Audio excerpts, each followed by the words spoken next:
la sentencia del caso Emily, que tantas inconformidades ha suscitado, creo que es una sentencia que debemos tratar de ver desde el punto de vista tanto de la ley como de las jurisprudencias. La sentencia es justa en el caso de Marlon Martínez, quien le arrancó la vida a Emily, menor de edad, y a la criatura engendrada por él que llevaba en su vientre. Es decir, es un doble asesinato. Entonces, 30 años, porque es la pena máxima. En nuestro vetusto código, el nuevo código está ahí hace tiempo y no lo aprueban por el problema de las 3 causales del aborto, que es una cosa que se debería resolver ya. Pero vamos a ver, no vamos a emitir juicios de valor sobre los jueces, no lo conocemos a ninguno, y aunque lo conociéramos además, porque no se trata de eso. El crimen contra esta niña no es un caso en el que pueda haber influencias políticas. ¿Por qué? Si ustedes me hablaran del caso del asesinato del abogado Junior Rodríguez, ese sí es un caso en que hay interés político y están haciendo todo lo posible por sacar libre a Manuel Rivas, el exdirector de la ONSA, porque fue un crimen hecho para ocultar un acto de corrupción. Y en los actos de corrupción oficial no son 2 ni 3 los involucrados en cada caso, en cada uno de los muchos casos. Es que la corrupción no es anecdótica ni circunstancial, es sistémica. Y ahí, en ese caso de corrupción de la OMSA, están involucrados demasiados dirigentes del partido de gobierno. Entonces, van a hacer todo lo posible porque no se haga justicia. Pero el caso de la muerte de esta niña, no hay un entramado político, es un caso personal. La niña salió embarazada, la madre del muchacho le dice, si tú fuiste hombre para embarazarla, sé hombre para resolver eso y rápido, ¿verdad?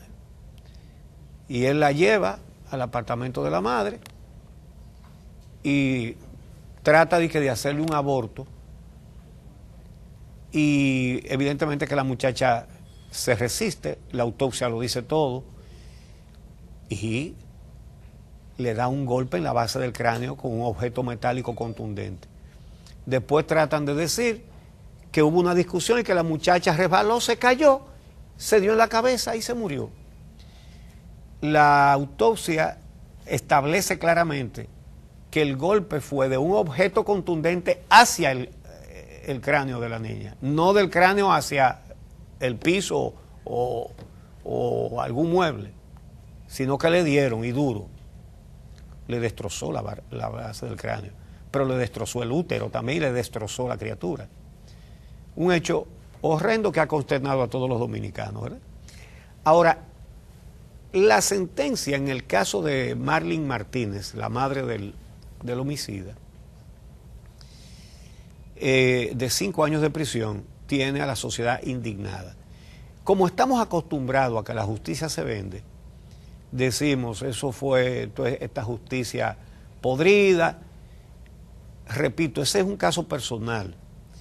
Y lejos de ella conseguir, ella es una política, pero lejos de ella conseguir complicidades políticas, cualquier político superior a ella lo que hace es espantarla como a una mosca. Nadie quiere que eso se le pegue, sobre todo cuando no es un caso de corrupción gubernamental, es un caso personal. De manera que lo que mucha gente sospecha es que hubo dinero. Tampoco nos parece, pero cada uno puede imaginarse lo que quiera. Una justicia donde los jueces blindan la corrupción, donde llevan los casos de funcionarios con todas las pruebas y dicen que no ha lugar, que eso no se debe ni siquiera dilucidar en un juicio.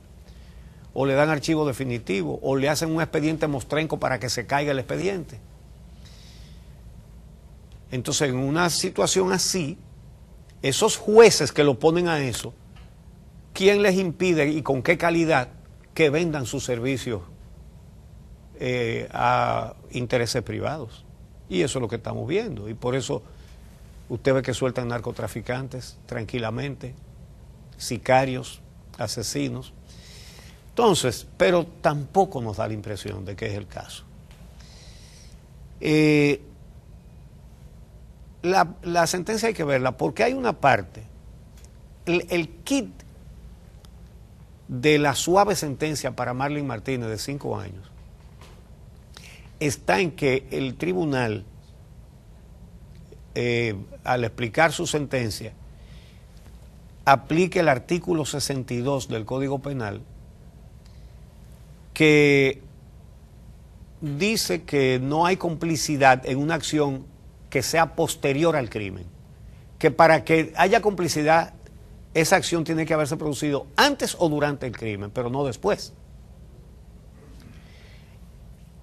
Este viejo código no tiene lo que tienen casi todos los códigos penales de la gran mayoría de los países, que es el delito de obstrucción de la justicia, que es un delito grave. Aquí eso no existe. Sin embargo, ellos dicen, estos jueces en su sentencia, que hay precedentes establecidos por la Suprema Corte de Justicia de que no puede haber complicidad posterior al crimen. Y en eso se equivocaron. Porque sí hay un precedente que lo conoce todo el mundo porque es un caso muy conocido. Y es la sentencia del caso de Blas Peralta por el asesinato del ex rector de la Universidad Autónoma, el doctor Mateo Aquino Febrillet, y heridas a varios de sus acompañantes cuando abrió fuego sobre ellos, sobre 5 personas que iban dentro de un carro. Bueno, resultaron 3 heridos y un muerto. En ese caso, uno de los imputados, que es el coronel retirado de la policía, Rafael Herrera Peña, el coronel Herrera Peña fue condenado por ocultar evidencias y pruebas después de cometido el crimen. Y ese caso lo conoce todo el mundo. Y hay una persona que participó en este juicio que lo conoce de manera especial, que es la abogada Ingrid Hidalgo, que fue la defensora de la señora Marlene Martínez. Ella fue también defensora del coronel Herrera Peña. Y por lo mismo que eximieron de complicidad a la señora Marlene Martínez, por eso mismo condenaron al coronel Herrera Peña. ¿Y qué fue lo que hicieron? Lo mismo, hicieron los dos, ustedes lo recordarán. Gracias a la divina providencia, a ese señor le tenían su teléfono intervenido por una orden judicial, por una investigación de tráfico de drogas. Y entonces, Blas Peralta, después de matar a Mateo Aquino Febrillet y herir a sus acompañantes, lo llama, porque él era el jefe de seguridad de Blas Peralta, y lo llama a pedir su colaboración. Y por teléfono comienzan a decir lo que van a hacer. Blas Peralta dice, vamos a buscar a otro que diga que fue el que tiró. El señor Herrera Peña dice, pero esa pistola es de la policía, pues la policía con que Blas Peralta mata a Mateo Aquino Febrillet se la dio la policía. Entonces le dice, en la policía hay muchas pistolas de esas, vamos a buscar el cañón de otra pistola para ponérselo a eso y así demostramos que esa pistola no disparó. Vamos, dice Blas Peralta, vamos a botar los celulares en el mar. A fin de cuentas, a Blas Peralta lo condenan a 30 años.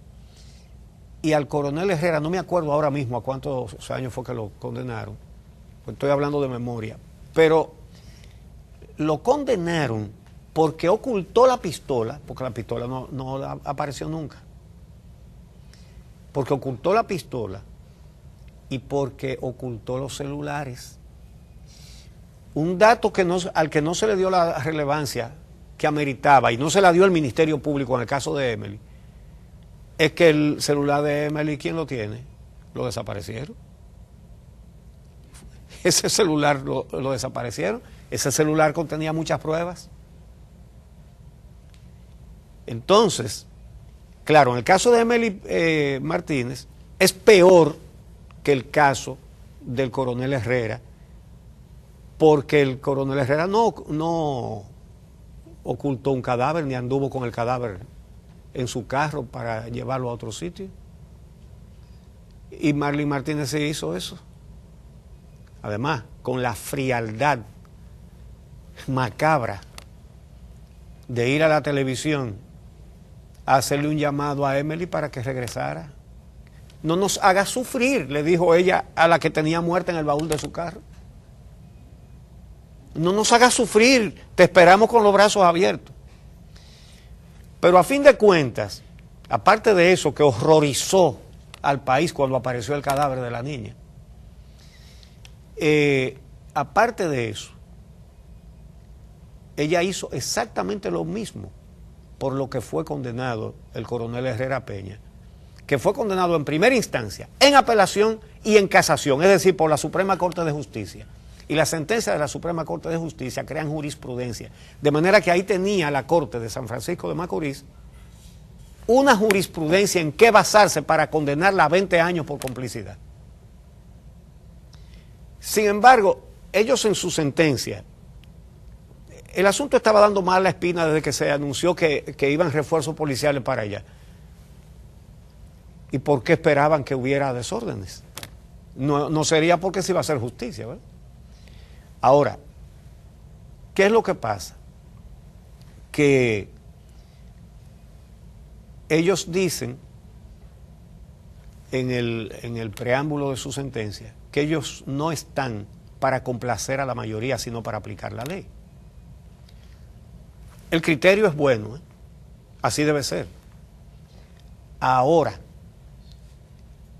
eso mismo fue lo que hicieron cuando entonces parece que le pareció que si le ponían los 2 años, que es lo que es la pena por ocultamiento de cadáver, 2 añitos nada más, todo eso hay que arreglarlo, ¿eh? 2 años, por una cosa tan macabra como esconder un cadáver. Parece que a ellos les pareció que el lío iba a ser más grande si le ponían solo 2 años. Entonces, para ponerle 5, la acusaron de secuestro de la menor, porque ella fue a la casa, le dijo a la hermana que le iba a llevar a otra cosa y fue a hacer una prueba de embarazo, y después que se la hizo, fue y la llevó a su casa otra vez. Eso en apelación va a ser muy fácilmente atacable. De manera que esos 5 años, por ese motivo, posiblemente desaparezcan. ¿Cuál fue, en definitiva, la diferencia entre el caso Blas Peralta y el caso Emely Peguero? Que el caso Blas Peralta fue muy bien instrumentado por el Ministerio Público. Claro, la fiscal que sacaron recientemente, porque no quieren fiscales independientes y con capacidad y con firmeza, la magistrada Jenny Berenice Reynoso, presentó un expediente sólido, inexpugnable, y por más, porque a ese sí lo querían favorecer a Blas Peralta. Se movieron fuerzas políticas no solamente del gobierno, sino hasta de partidos importantes de la oposición. Recuerden que él era candidato a diputado del PRM. Entonces, ese expediente estuvo bien instrumentado por una funcionaria que tiene las 3 condiciones que debe tener un buen funcionario: capacidad, honestidad y carácter, firmeza, indoblegable. Entonces instrumentó un expediente que no quedó más remedio que condenarlo a 30 años. En este caso hay cosas que habría que preguntarse. Primero, lo del celular de Emily, que no apareció nunca. Pero más que eso, otra cosa. Señores, en los dos casos se negoció con alguno de los imputados. Ahora, cuando la magistrada Reynoso negoció con los cómplices de Blas Peralta para que confesaran y poderlo condenar a él, que es el autor principal, primero los acusó, primero los puso en el expediente con una acusación, entonces negoció desde una posición ventajosa, porque los tipos tenían la soga al cuello en ese expediente. En el caso de Emely Peguero, negociaron con el señor Bolívar Ureña, que fue copartícipe por lo menos en el ocultamiento del cadáver, ¿verdad? A él fue que la señora Marlene Martínez le pagó y el que andaba con la maleta con el cadáver adentro. Entonces, y que lo enterró en otro sitio, que lo buscaron en un sitio y lo llevaron a otro. El Ministerio Público, en este caso, negoció con él antes de imputarlo, a él no lo imputaron. Él no figuró en el expediente como acusado. Se la pusieron fácil. Ese hombre, si hubiera querido, hubiera podido decir, salir con otro testimonio. Él dijo, en ese detalle dijo la verdad, que ella le pagó para que ocultara el cadáver. Pero él pudo no haberlo dicho y no le pasaba nada. ¿Cómo van a negociar antes de imputarlo? En conclusión, en el caso de Blas Peralta se hizo justicia. Primero porque hubo un buen trabajo del Ministerio Público. Aquí habría cosas que tendrían que haberse constatado, no sé si lo hicieron, pero por ejemplo, la autopsia muestra una serie de moratones en los muslos. Está todo el desastre en el útero y la criatura y el hierrazo en la base del cráneo. Pero todo eso lo hizo ese muchacho solo. Y esos moretones en los muslos, algunos dicen, eso quiere decir que alguien le estaba sujetando mientras él procedía. ¿Eso se investigó suficientemente?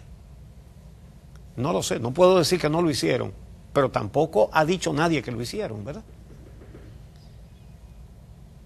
De todas maneras, aquí hay falencias en la instrumentación del expediente, sin duda. Por eso, pero el Procurador General de la República salió ayer indignado. Pero hizo el Ministerio Público su trabajo. Él está indignado por la sentencia suave a Marlene Martínez. Sí, indignados estamos todos con eso. Pero parte de la indignación debe ser por la instrumentación del expediente por parte del Ministerio Público. Esa es la realidad. Ese muchacho va a pasar sus 30 años completos en la cárcel, sin duda, porque es un caso similar al del niño Llenas. Fíjense que Moliné tuvo que esperar los 20 años que le cantaron y Redondo Llenas no saldrá hasta que cumpla 30, ya tiene 20 y pico largo. Y eso se hicieron maroma para salir de la cárcel y solicitaron libertad condicional 60 veces. Lo que hicieron fue poner a su padre a gastar dinero y todo eso. Y eso mismo va a pasar en este caso. Pero Marlene Martínez ha salido injustamente beneficiada. No voy a decir que por venalidad de los jueces, eso no lo puedo decir. Ni creo que haya mucha gente que esté en condiciones de decir eso. Pero ha salido en coche con esos 5 años, con posibilidad de quedar en 2 nada más. Esa es la realidad y eso es lo que tiene a este país justamente indignado, aunque no puedo decir que son justas muchas cosas que se están diciendo, pero la indignación sí lo es. La sociedad dominicana es merecedora de una justicia de verdad.